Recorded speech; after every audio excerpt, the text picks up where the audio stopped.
Nepal, tucked away in the Himalayas, is a really beautiful place. It's also super diverse. Lots of different groups of people live there, each with their own language, culture and traditions. From the Tharus in the flat Terai plains to the Sherpas, high up in the mountains, Nepal has many different kinds of people. This shows its interesting history and geography. This mix of people isn't just a fact. It's really important for understanding how Nepalese society works. These groups aren't just separated from each other, they live all over the country, often right next to each other. This means they share customs, traditions and languages. Because there aren't strong divides between groups, everyone feels like they're part of Nepal, no matter what group they're from. Nepal's different groups have lived together for a long time.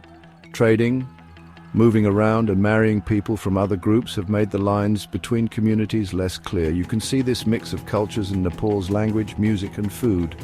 For example, the Nepali language, which came from the Khas group, uses a lot of words from other languages like Maithili, Bhojpuri and Newari. This mixing of cultures has created a Nepalese identity that goes beyond any single group. This national identity doesn't erase anyone's own group identity. Instead, it adds to it, so people feel like they belong to their own group and to Nepal as a whole.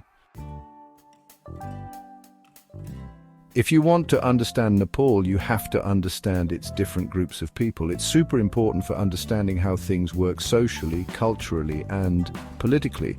To really get it, you need to look at it from different angles. Ethnology, which compares cultures, can show us the shared histories and movements of different groups. Ethnography, which involves watching and participating in people's lives, can teach us about the daily lives and cultures of specific communities. This means going out and meeting people directly.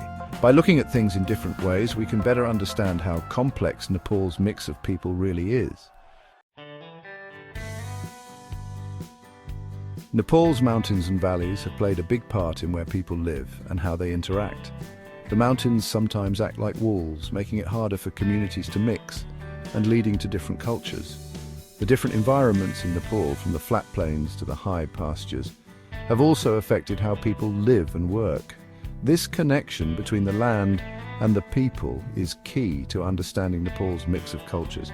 It shows how the environment has shaped not just where people live, but also their culture, how their society is organized, and how they interact with each other.